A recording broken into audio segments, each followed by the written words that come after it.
नमस्कार मित्रांनो, शब्दस्पर्श या चॅनलवर तुमचं पुन्हा एकदा स्वागत. आजच्या कथेचं नाव आहे मामाचा गाव. लेखन संपदा देशपांडे. कथा सुरू करण्याआधी जे कोणी या चॅनलवर पहिल्यांदा आले आहे त्यांनी पटकन चॅनलला सबस्क्राईब करून घ्या. चला तर मग वेळ न घालवता कथेला सुरुवात करूया. या डिजिटल जगाला कंटाळला आहेत का? मग ही जाहिरात आहे फक्त आणि फक्त तुमच्यासाठी.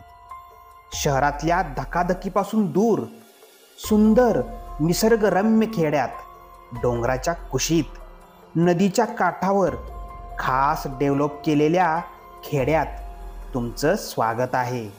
इथे तुम्हाला बैलगाडीची सैर, ट्रेकिंग, नदीत पोहणे, करवंद, बोरं, जांभळं, आंबे, चिंचा अगदी तुमच्या हाताने तोडून खाता येतील.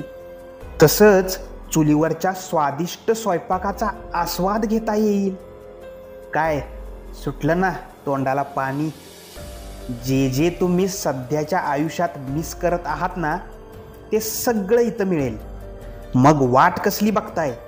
याच आता मामाच्या गावाला. TV मोबाईल शिवाय पूर्वी आयुष्य किती सुखी होतं हे अनुभवा. मग येताय ना मामाच्या गावाला? मेघा, ए मेघा, हे बघ आपण सुट्टीसाठी डेस्टिनेशन शोधत होतो ना, हे बघ किती छान, आणि हे फोटोत सुद्धा किती छान आहेत बघ. काय सुंदर जागा आहे ना. इंटरनेटवरची जाहिरात बघून हरकून गेलेला रवी म्हणाला. मेघालाही आवडले ते ठिकाण. ती म्हणाली, हे सगळं ठीक आहे, जागा खरंच सुंदर आहे रे, पण साहेब आपलं जमणार आहे का मोबाईल शिवाय? 5 मिनिटं मोबाईल दिसला नाही तर बैचेन होतोस, आणि हे तर 5 दिवसांचं पॅकेज आहे. रवी म्हणाला, चालेल मला. ही जागा बघून मी प्रेमातच पडलो. एक गंमत समजली का तुला? हे म्हणतात की डिजिटल वर्ल्डपासून दूर वगैरे, तरी यांना जाहिरात करायला याच डिजिटल वर्ल्डची मदत घ्यावी लागली. एक काम करतो, मी विक्रम आणि सायलीला विचारतो. तेही आपल्यासारखे न्यू मॅरिड आहेत. एकत्र गेलो तर धमाल येईल. मेघा खुश होऊन म्हणाली, खरंच विचार, एकत्र गेलो तर खूप मज्जा येईल. मग रवी, विक्रम, मेघा आणि सायली मामाच्या गावासाठी निघाले. कोकणात भीमापूर नावाचं छोटंसं गाव. त्याच्यापासून 20 किलोमीटर जंगलात एक जुनी वाडी होती. तिला डेव्हलप करून त्या जागेवर आत्ताचा मामाचा गाव बसवला होता. संपूर्ण बाहेरच्या जगापासून अलिप्त अशी ती जागा होती. विक्रम म्हणाला, रवी तू पण आहे ना एक एक भन्नाट जागा शोधून काढतोस. कसा काय शोध लागला तुला या मामाच्या गावाचा? मी खूप शोधूनही मला कुठेही दिसलं नाही ते. रवी हसत म्हणाला, अरे विकी, ती जाहिरात फक्त माझ्यासाठी होती. जाताना मध्येच ते चहासाठी थांबले. गाडी रवी आणि विक्रम आलटून पालटून चालवत होते, तरीही ते दमले होते. त्याच्या अंदाजानुसार ते गावाच्या जवळ आले होते, तरीही त्यांनी जरा रिलॅक्स व्हायचं ठरवलं. ते पहाटे निघाले होते. आता संध्याकाळचे 5 वाजत आले होते. रवी आणि मेघा चहाच्या टपरीमागे असलेल्या नदीवर फिरायला गेले. जरा पाय मोकळे होतील म्हणून नदी पाहून रवी म्हणाला, मेघा बघ किती सुंदर आणि स्वच्छ नदी आहे. असं वाटतंय की आता उडी मारून पोहायला जावं. मेघा घाबरून म्हणाली, तू जर असं करणार असशील ना तर चल इथून. या ठिकाणची आपल्याला काही माहिती नाही, आणि तसंही तिकडं गेल्यावर पोहायला मिळणारच आहे ना. नको तो आगाऊपणा करू नको. इतक्यात त्यांना एका बाईच्या ओरडण्याचा आवाज आला. ते तिकडे धावतच गेले. ती बाई जोरजोरात ओरडत होती. तिचा 5 वर्षाचा मुलगा नदीत वाहून जात होता. रवीने ते पाहिलं तसं त्यानं लगेच मोबाईल आणि पाकिट काढून मेघाच्या हातात दिला आणि तडकन नदीत उडी मारली. तो मुलगा प्रवाहात सापडला होता. रवी पोहण्यात एक्सपर्ट होता. लहानपणी गावातल्या नदीत पोहल्यामुळे त्याला प्रवाहात पोहायचा सराव होता.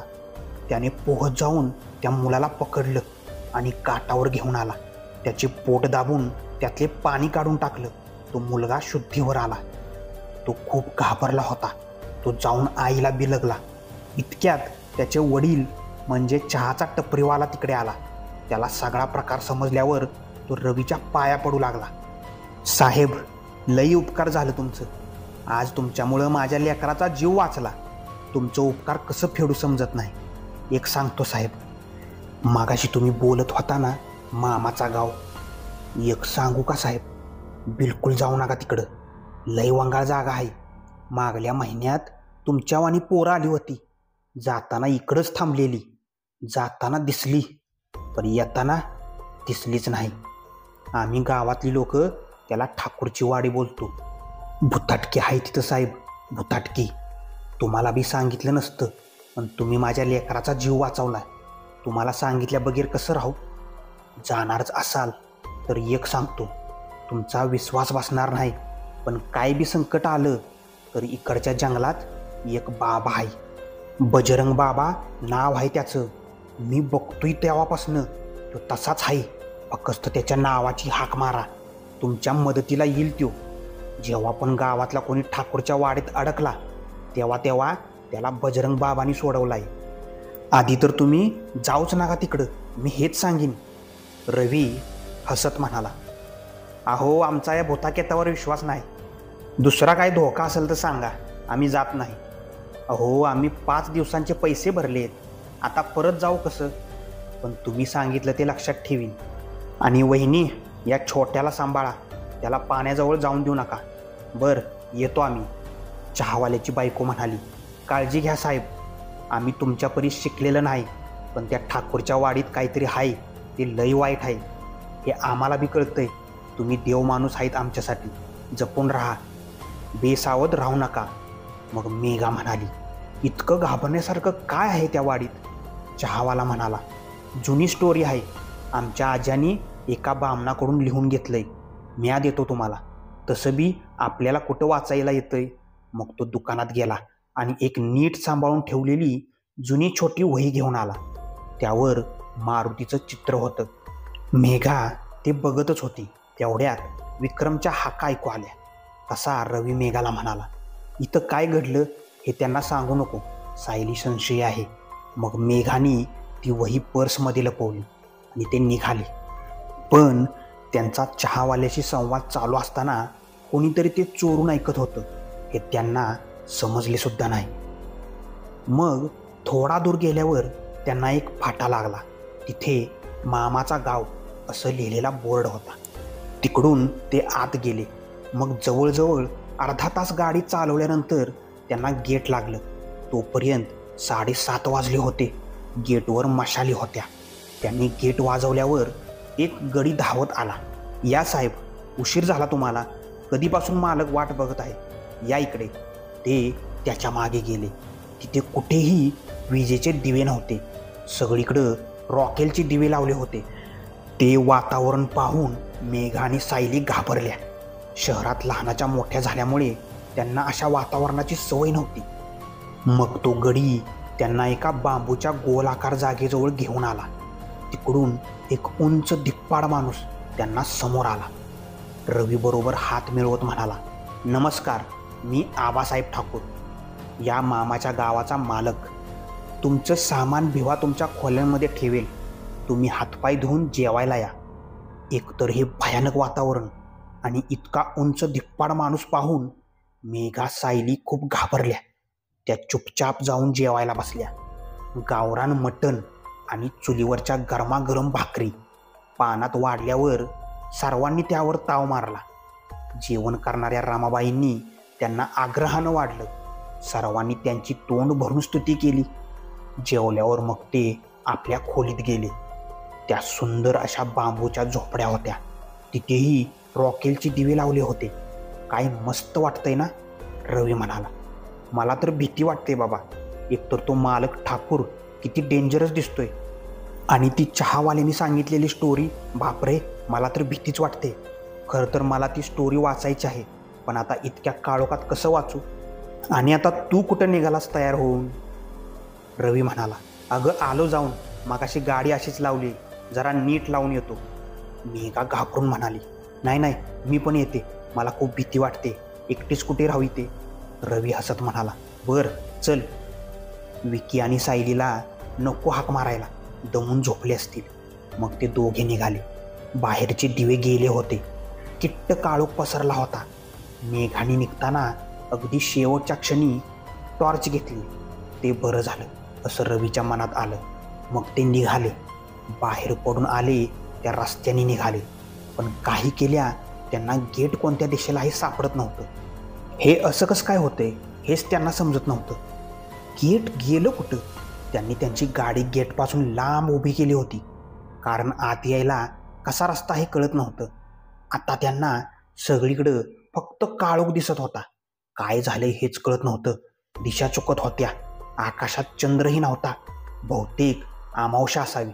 आल्यापासून पहिल्यांदाच रवीच्या मनात संशयाची पाल चुकचुकली. काहीतरी वेगळे असल्याची जाणीव झाली. पण त्याला घाबरून चालणार नव्हतं. सोबत मेघा होती. तसेच विक्रम आणि सायलीलाही त्यानेच इकडे आणले होते. आता त्याला एक एक गोष्ट आठवू लागल्या. कितीही प्रयत्न करूनही विक्रमला ती साईट का सापडली नव्हती. इकडे येताना त्या चहावाल्यांनी आणि त्याच्या बायकोनी परोपरीने का समजावलं होतं. त्यांच्या आधीसुद्धा एक ग्रुप आला होता, तो परत गेलाच नाही असं तो चहावाला का म्हटला. नाही, मला असं वाईट विचार करून चालणार नाही, त्याने स्वतःला समजावलं. तो ग्रुप कदाचित रात्री गेला असेल जेव्हा चहावाल्याने दुकान बंद केलं असेल. मग त्यांनी परत आपल्या जागेत यायचं ठरवलं. ते परत फिरले. मेघा तर भीतीने थरथर कापत होती. ते मागे फिरले. इतक्यात त्यांना विक्रम आणि सायलीच्या हाका ऐकू आल्या. रवीने त्यांना प्रतिसाद देऊन त्यांच्या दिशेने बोलावले. ते दोघेही घाबरलेले दिसले. अरे कुठे होतात तुम्ही दोघे? आम्ही शोधून आणि हाका मारून दमलो, विक्रम धापा टाकत बोलला. रवी म्हणाला, अरे काही नाही, गाडी नीट लावायला निघालो होतो, पण काळोखात गेट सापडेना म्हणून परत आलो. बघू म्हटलं सकाळी. आणि तुम्ही बाहेर कसं? मला वाटलं झोपला असाल म्हणून हाक मारली नाही, विक्रम म्हणाला. अरे कसली झोप? आमच्या खोलीत पाणी नव्हतं म्हणून आपण जेवलो ना त्या ठिकाणी पाणी मागायला गेलो तर काय दिसलं? बाप रे, देवा वाचव. अरे रवी, कोणत्या भयानक जागी आणलंस बाबा मला. रवी चकित होऊनच म्हणाला, अरे विक्रम, काय झालं नीट सांगशील का नाही? काही नाही, इथं जरा काळोख आहे, आपल्याला सवय नाही ना म्हणून जरा बावरायला होतंय, सायली थरथरत म्हणाली. काळोख आहे म्हणून? जरा जाऊन बघ त्या जागी. मी विकीला सांगत होते अशा अनोळखी जागी नको आणू. त्याला मित्राचा पुळका, तू सांगितलंस आणि तो निघाला. इतक्यात मेघा पटकन म्हणाली, सायली, विक्रम, आम्हाला माफ करा आणि आपण सगळेच घाबरलोत. आधी आपण त्या जागेवर जाऊन पाहूयात काय आहे तिथं. जर हे संकट असेल तर आपण एकत्र राहून यावर मात करू, भांडण करू नाही. मग सायली आणि विक्रम यांनी माना डोलावल्या. आपल्याबरोबरच हे दोघेही संकटात आहेत याची त्यांना जाणीव झाली. मग विक्रमने दाखवलेल्या दिशेने ते निघाले. समोर एक जुनाट ताडपत्री घातलेला मांडव होता. रवीने टॉर्च मारून पाहिले. तिकडे सगळीकडे जळमट होती. कितीतरी वर्षांमध्ये तिकडे कोणीच फिरकलं नसणार. मग ते जिथे जेवण बनवलं होतं त्या छोट्या खोलीकडे निघाले. टॉर्च फिरवताना अचानक एक नऊवारी साडीवर प्रकाश पडला आणि बघतात तर काय, ती साडी एका सांगाड्याच्या अंगावर होती. मेघा आणि सायली जोरात किंचाळल्या. ते धावतच बाहेर आले. ते त्यांच्या राहायच्या जागी गेले तर तिकडेही पडीक खोल्या होत्या. त्यात त्यांचे सामान पडले होते.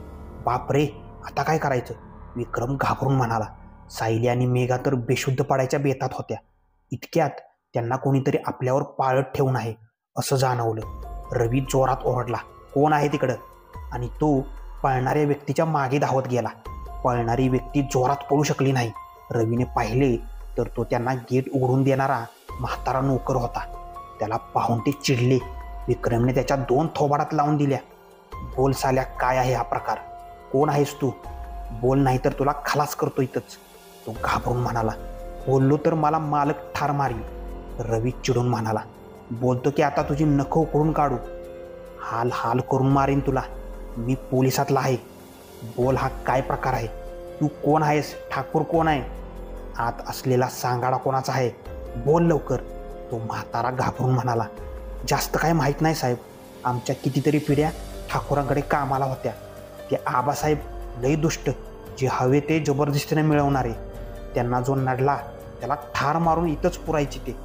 त्या माणसाचा कधीच पत्ता लागायचा नाही. गावातल्या पोरीबाळींवर या आबासाहेबांची वंगाळ नजर असायची. पण एक दिवस एक प्रकरण महागात पडलं. एका पोरीला उचलून आणली. तिच्या घरच्यांनी चिडून या आबासाहेबाला ठार मारून त्याच्याच जागेत पुरला. आमचं काम फक्त बाहेरच्या जगातल्या बातम्या आबासाहेबांना द्यायच्या. ती जाहिरात माझा मुलगा तुमचं काही नीट असतं ना तिकडं टाकतो, तोच माणसांशी बोलून पैसे घेतो आणि त्यांना इकडं धाडतो. ती जाहिरात फक्त एकाच माणसाला दिसते. दिसली की तो जाळ्यात सापडतो. जे पैसे मिळतात ते आम्ही दोघं घेतो आणि मालकाचं पण काम करतो. ते सर्वांना मारून टाकतात. त्यामुळे त्यांना ताकद येते. तुम्ही आलात त्या चहाच्या टपरीवर, तेव्हापासून तुमच्यावर नजर ठेवून होतो. त्या चहावाल्यांनी सांगितल्यावर मला वाटलं तुम्ही परत फिरणार, पण तुम्ही आले आणि मालकांच्या जाळ्यात सापडले. ह्यो मामाचा गाव नाही तर मरणाचा गाव आहे. आता तुम्हासनी कोणी वाचवू शकत नाही. आणि ती आमची स्वयंपाकीन बाई रमाबाई, ती पण मालकाच्या सोबत आहे. मरा आता. असं बोलून तो जोरजोरात हसू लागला. त्याला हसताना पाहून विक्रम आणि रवीने त्याला रागाने तुडवायला सुरुवात केली. मग सायली म्हणाली, थांबा दोघं, त्याला मारून काय होणार आहे, जाऊ दे त्याला. आपल्याला बाहेर पडायचा मार्ग शोधला पाहिजे. ते तर आहेच सायली, पण यालाही सोडायचं नाही. त्याचं जे काय होईल ते आपल्यासोबतच. त्याला इथे बांधून ठेव, विक्रम म्हणाला. मग त्यांनी तिथेच पडलेल्या एका जुन्या दोरीने त्या गाड्याला बांधून ठेवलं. मग मात्र तो घाबरला, गयावया करू लागला. जर आपण इथे राहिलो तर मालक मलाही मारून टाकतील असे बोलू लागला. मग ते त्याला बाहेर पडायचा रस्ता विचारू लागले. त्याने कोपऱ्यातल्या एका झाडाकडे बोट दाखवलं. तिकडे जाऊन सगळे बघतात तर काय, तिथे काहीच नव्हतं. मग मात्र तो गडी घाबरला, जोरजोरात रडू लागला. मी तुम्हाला मालकाबद्दल सांगितलंय सगळं. आता माझा बी रस्ता बंद झालाय. आता मालक मला बी मारून टाकणार. उद्या रात्रीला आपण सगळेच मारणार. उद्या आवस आहे, मालकाचा बळीचा दिवस. उद्या आपण मरणार. असे काहीसे बोलून तो हातवारी करू लागला, वेड्यासारखं वागू लागला. इतक्यात दिवस उजाडला. सगळे कालच्या प्रवासाने आणि रात्रीच्या प्रकाराने खूप दमले होते. त्यांनी संपूर्ण वाडी फिरून पाहिली, पण जसा तो भाग बाहेरच्या जगापासून पूर्णपणे वेगळा काढल्यासारखा होता. त्यांना बाहेरचं काहीच दिसत नव्हतं. इतकंच काय, पक्ष्यांचेही आवाज येत नव्हते. दुपारचे 12 वाजले असतील. त्यांना काहीच उपाय सापडत नाही. हताश होऊन ते त्या ताडपत्रीच्या टपरीत बसले. सायली, विक्रम, रवी, मेघा सगळ्यांनी प्रवासात सोबत घेतलेली बिस्किटं, खाकरे खाऊन घेतले. मग आराम करण्यासाठी सगळे तिकडे आडवे झाले. विक्रम, रवी, सायली 2 मिनिटात झोपून गेले. मेघाला काही झोप लागत नव्हती. जर रस्ता सापडला नाही तर आज ते सगळे मरणार होते. रवीला कुठून इकडे येण्याची अवदसा सुचली कोणास ठाऊक. समोरच तो गडी बसला होता. ती त्याच्याकडे जाऊन म्हणाली, बाबा, आम्ही तुमच्या मुलांसारखं. आपल्या सगळ्यांवर किती मोठं संकट आलंय बघा ना. जरा आठवा, एखादा तरी मार्ग असेल ना यातून सुटायचा. तो माणूस रडत म्हणाला, नाही ग पोरी, मार्ग असला तरी मला थोडीच समजणार. आम्ही तर फक्त लोकांना अडकवलं, खूप मोठं पाप केलं. आमच्या आज्या पंजा आम्हीही तेच काम केलं आणि चालू ठेवलं. देव सोडून सैतानाची चाकरी धरली. आता त्याचीच फळं भोगणार आहे. पण पोरी, म्या तुमच्यावर लक्ष ठेवत होतो तेव्हा तो चहाची टपरीवाला तुम्हासनी काहीतरी सांगत होता ना, बघ आठवून. म्या तर लांब होतो, नीट ऐकू आलो नाही. मग मेघाला आठवलं ती टपरीवाल्याने दिलेली वही तिने तिच्या पर्समध्ये लपवली होती. तो टपरीवाला काहीतरी म्हणत होता की तुम्ही जर संकटात असाल तर त्याला हाक मारून बोलवा. त्याचं नाव तिला आठवत नव्हतं. मग तिने तिच्या पर्समध्ये शोधले असताना तिला हनुमानाची चित्र असलेली एक जुनी वही दिसली. तीच जी त्या टपरीवाल्यानं दिली होती. तिने वाचायला सुरुवात केली. ठाकूर घराणं देवभोळं. त्यांच्याकडे सतत भजन, कीर्तन, पूजा चालू असायच्या. आणि त्यांचा मुख्य पुजारी होता मी, रामभट. सगळे ठाकूर शाकाहारी, सालस आणि सोजवळ असे हे लोक अगदी देव माणसं.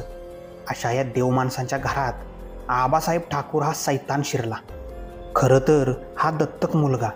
आबासाहेबांचे वडील राजाराम ठाकूर यांना मुलबाळ नसल्यानं नात्यातल्याच एका मुलीचे हे बाळ त्यांनी दत्तक घेतलं. तिला गावातल्याच एका मुलाने फसवलं आणि त्यातूनच हा मुलगा झाला. राजाराम ठाकूरांनी त्याला आपलं नावच नाही तर संस्कारही देण्याचा प्रयत्न केला, पण हा लहानपणापासूनच बंडखोर, मुजोर, कोणाचाही न ऐकणारा. वयात आल्यावर त्याने गावातल्या पोरीबाळींवर वाईट नजर टाकायला सुरुवात केली. जे तक्रार घेऊन राजाराम ठाकूरांकडे यायचे ते आणि त्यांची मुलगी कधीच परत जायचे नाही. राजारामही आता थकले. त्यांचा आबासाहेबांवर वचक राहिला नाही. मग घरातले एक एक करून सगळी लोक नाहीसे व्हायला लागली. गावात कुजबूज झाली. आबासाहेब सगळ्यांना मारून त्यांच्याच शेतात पुरतो. त्यांनी म्हणे आपलं देव सोडून वेगळ्याच देवाची पूजा चालू केली होती. त्यांनी ज्या लोकांना मारून पुरलं त्यांच्याच आत्म्यांना गुलाम बनवून तो आपली कामे करून घेत होता. राजाराम हनुमानाचे भक्त होते. का कोणास ठाऊक आबासाहेब त्यांना हात लावायला घाबरत असत. मग ते गावातल्या पोरींचं प्रकरण झालं. एक ना एक दिवस होणारच होतं. गावातल्या लोकांनी आबासाहेबांना हाल हाल करून मारलं आणि त्याच्याच शेतात पुरलं. मरताना तो खदा खदा हसत होता आणि म्हणत होता, मी येईन, मी परत येईन, मी बदला घ्यायला परत येईन, मी येईन, कोणालाही सोडणार नाही. तो गेल्यावर काही दिवसातच राजारामही कुठेतरी नाहीसे झाले. ते गेल्याच्या काही वर्षानंतर जंगलात बजरंग बाबा दिसू लागले. ते हनुमानाचे भक्त होते. इकडे ठाकूरांच्या वाडीवर रात्रीची लोक फिरताना दिसू लागले. जे लोक पूर्वी नाहीसे झाले ते दिसू लागले. आपल्या नातेवाईकांना हाका मारू लागले. जे फसून गेले त्यांची छिन्न विच्छिन्न झालेली प्रेतं सापडू लागली. आबासाहेब ठाकूरांचा आत्मा त्या जागेवर राज्य करू लागला. लोकांनी जंगलातल्या बजरंग बाबाला साकडं घातलं. तेव्हा त्यांनी सांगितलं, जो कोणी आबासाहेबांच्या तावडीत सापडलेला माझं नाव पुकारेल मी त्याच्यासाठी धावून जाईन. आणि तसा तो मदतीलाही गेला. अनेकांना बजरंग बाबाने ठाकूराच्या तावडीतून सोडवलं. म्हणून जो कोणी या आबासाहेबांच्या तावडीत सापडेल त्याने बजरंग बाबाला हाक मारा, त्याला संकट जाणवेल आणि तो येईल. वाचता वाचता डोळा कधी लागला ते मेघाला समजलंच नाही. सगळ्यांना जाग आली तेव्हा संध्याकाळ झाली होती आणि त्या जागेत एक प्रचंड हास्याचा आवाज ऐकू येत होता. ते ज्या जागी बसले होते त्याच्या मागून अचानक एका बाईचा आवाज आला. कसं काय पाहुणं, काय मटण भाकरी वाढू का? काल रात्री जिचा सांगाडा पाहिला होता ती रमाबाई आता त्याच साडीत त्यांना जेवायला वाढू का विचारत होती. ती तिकडून धावत सुटले आणि समोरच्या झाडाखाली आली. तर समोरच्या झाडावर एक लांब केसवाली बाई बसली होती. उंच फांदीवर बसूनही तिचे उलटे पाय आणि केस जमिनीला लागत होते. तिचे डोळे पूर्ण पांढरे होते. हा सगळा प्रकार पाहून ते सगळे प्रचंड घाबरले. त्या सगळ्यांना मेघा म्हणाली, मी सांगते ते ऐका. या सर्व भुताटकीला फक्त बजरंग बाबा थांबवू शकतात. त्यांचं नाव घेऊन हाक मारा. जर इथून बाहेर पडायचं असेल तर हाक मारा त्यांना. त्यांनी आजूबाजूला पाहिलं तर जमिनीत पुरलेल्या लोकांचे प्रेत आत्मे जमिनीतून बाहेर येत होते आणि त्यांच्या दिशेने येत होते. त्यांच्यासोबतच आबासाहेब ठाकूरांचा 10 फुटी देह त्यांच्या दिशेने येत होता. ते सगळे घाबरले. घाबरून ओरडले, बजरंग बाबा वाचवा आम्हाला, वाचवा. इतक्यात एक आवाज आला, जय बजरंग बली. एक उंच धिप्पाड तेजस्वी व्यक्ती त्यांच्या दिशेने येत होता. त्यांची दाढी जमिनीपर्यंत लांब होती. त्यांनी हातातल्या झोळीतून भस्म काढून समोर फुंकलं. त्याचबरोबर सगळी भुतावळं नाहीशी झाली. मग ते म्हणाले, पोरांनो ठीक आहात ना? मी बजरंग बाबा तुम्हाला सोडवायला आलो. सगळ्यांनी त्यांना नमस्कार केला. मग ते म्हणाले, मी गावातल्या लोकांना सोडवलं तेव्हा सुटका सोपी होती. आजची अमावस्या खास आहे. ती 100 वर्षामधून एकदा येते. आजच्या दिवशी प्रेत आत्मे खास शक्तिशाली होतात. जर आपण त्यांचे मूळ शोधून घाव केला तरच आपण सगळे बाहेर पडू, नाहीतर तुमच्याबरोबर मीही इकडे मरून जाईन. मेघा म्हणाली, बाबा हो हे काय आहे? राजाराम ठाकूरांनी कोणत्या मुलाला दत्तक घेतलं जो सैतानाची पूजा करायचा? ते त्याला चांगले संस्कारही देऊ शकले नाहीत का? असा कसा बाप आहे जो मुलाचे सगळे चाळे बघून काहीच बोलला नाही आणि शेवटी कुठेतरी नाहीसा झाला? ते बाबा दुःखाने म्हणाले, बरोबर आहे पोरी तुझं, तो बाप कुठे नाहीसा झाला नाही, अजूनही शापित आयुष्य जगतोय तो बजरंग बाबाच्या रूपाने. हो, मीच आहे राजाराम ठाकूर आणि माझ्या मुलांनी कोणत्याही सैतानाची पूजा केली नाही. तोच मुळातच सैतान होता. दुष्टवृत्तीच्या माणसांना कोणत्याही सैतानाची गरज पडत नाही. आबासाहेबाला लोकांनी जेव्हा मारलं तेव्हा मी घरातच होतो, आजारी अंथरुणात होतो. मग कसाबसा तोंड लपवून जंगलात निघून गेलो. तिकडे आम्ही ठाकूरांनी बांधलेलं एक हनुमानाचं मंदिर आहे, त्यात तप करत बसलो. अशी काही वर्ष गेली. मग एक दिवस बजरंगबलीने मला दृष्टांत दिला. त्या आबासाहेबांच्या तावडीतून लोकांना सोडवण्याची शक्ती दिली, पण हे शापित आयुष्यही दिलं. जोपर्यंत या आबासाहेबाचा नाश करत नाही तोपर्यंत मला मुक्ती नाही. पण त्याचा नाश कसा होईल? विक्रमनं विचारलं. तुम्ही सांगा, एखाद्या माणसाला मुक्ती कशी मिळते? बजरंग बाबाने विचारलं. मृत्यू पश्चात जेव्हा त्याच्यावर विधिवत अंतिम संस्कार होतात तेव्हा, मेघा म्हणाली. बाबा म्हणाले, बरोबर. मग आपण आता आबासाहेबांचा पुरलेला मृतदेह शोधून काढायचा आणि त्याच्यावर विधिवत अंत्यसंस्कार करायचे. हाच एक उपाय आहे. ज्याप्रमाणे ऐकले आहे, इकडे तर कितीतरी मृतदेह काढले आहेत. त्याला कसा ओळखायचा? त्याच्या गळ्यात आमचं खानदानी पदक आहे. ज्या मृतदेहाच्या गळ्यात ते असेल तोच आबासाहेब. आपल्याजवळ फक्त रात्री 12पर्यंतचा वेळ आहे. त्याच्या आत आपल्याला काम हे केलं पाहिजे. 12 वाजता ते शक्तिशाली होतील, मग आपण काहीही करू शकणार नाही. जा मुलांनो, शोध घ्या. तुमच्या मार्गात ती भुतावळ येणार नाही याची काळजी मी घेतो. तूही जा मूर्खा. अजूनपर्यंत आबासाहेबांनी चाकरी करून खूप पाप जमा केलं. आता जा, जरा या मुलांना मदत कर, पुण्याचं काम कर. मग बाबांनी सगळ्यांच्या गळ्यात ताईत बांधलं. त्यांना तिकडच्या एका खोलीत खोदकामाचे सामान सापडलं. ते कामाला लागले. तो गडी जिथे जिथे लोकांना पुरले ती जागा दाखवत होता. इकडे राजाराम उर्फ बजरंग बाबा तिथल्या झाडाच्या फांद्या तोडून एक मोठी चिता बनवत होते. इकडे विक्रम आणि रवी खोदत होते. आबासाहेबांच्या अत्याचाराला बळी पडलेल्या दुर्दैवी जीवांना आता मुक्ती मिळणार होती. सापडलेले सांगाडे गडी चितेवर नेऊन ठेवत होता. वेळ वेगाने पुढे सरकत होती. 12:15 वाजले होते. मेघा आणि सायलीने रमाबाईचा सांगाडा चितेवर आणून ठेवला. सगळे आता काळजीत पडले की आबासाहेबांचा देह कुठे असावा. वेळ सरत चालली होती. सगळे चिंतातूर झाले. इतक्यात मेघा म्हणाली, आपण आलो तेव्हा आबासाहेब त्या ताडपत्रीच्या टपरीत होते. आपण जेवलो तेव्हाही ते तिकडेच होते, बाहेर गेलेच नाहीत. आता रात्र झाल्यावर ते तिकडूनच आले. चला पटकन, मला समजले ते कुठे आहेत ते. मग ते रमाबाईचा सांगाडा सापडला तिकडे गेले. मेघाने त्या छोट्या खोलीत खोदायला सांगितलं. जमीन शेणाने सारवलेली होती. रवी आणि विक्रमने खोदायला सुरुवात केली. 2 फुटावर एक सांगाडा सापडला. त्याच्या गळ्यात एक पदक होते. सायली मोबाईलमध्ये बघून म्हणाली, चला लवकर, 12 वाजत आले. ते धावतच चितेजवळ आले. सांगाडा घेऊन गेले. इतक्यात 12 वाजले. कांठाळ्या बसवणारा आबासाहेबांचा आवाज आला. सगळी घाबरून तिकडे बघत असतानाच राजाराम ठाकूरांनी मंत्र म्हणून चिता पेटवली. आबासाहेब आणि इतर आत्मे एक एक करून मुक्त होऊ लागले. सरते शेवटी जाळून भस्म झाले. सगळ्यांनी राजाराम ठाकूरांना नमस्कार केला. त्यांनी हसून आशीर्वाद दिला. त्याच क्षणी त्यांच्या अंगातून एक दिव्य ज्योत निघून अनंतात विलीन झाली. रवीच्या ओरडण्याने ते भानावर आले. अरे, ती बघा आपली गाडी, चला लवकर.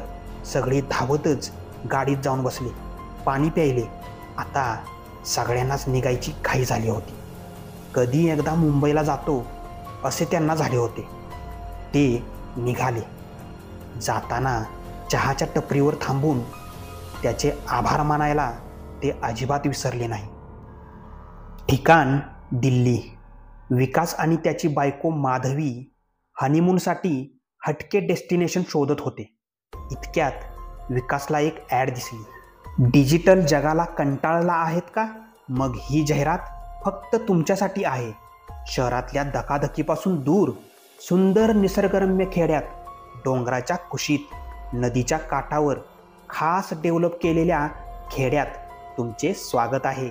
इथे तुम्हाला बैलगाडीची सैर, ट्रेकिंग, नदीत पोहणे, करवंद, बोरं, जांभळं, आंबे, चिंचा अगदी तुमच्या हाताने तोडून खाता येतील. तसेच चुलीवरचं स्वादिष्ट स्वयंपाकाचा आस्वाद घेता येईल. काय सुटलं ना तोंडाला पाणी? जे जे तुम्ही सध्याच्या आयुष्यात मिस करता आहात ते सगळं इकडे मिळेल. मग वाट कसली बघताय? येताय ना मामाच्या गावाला?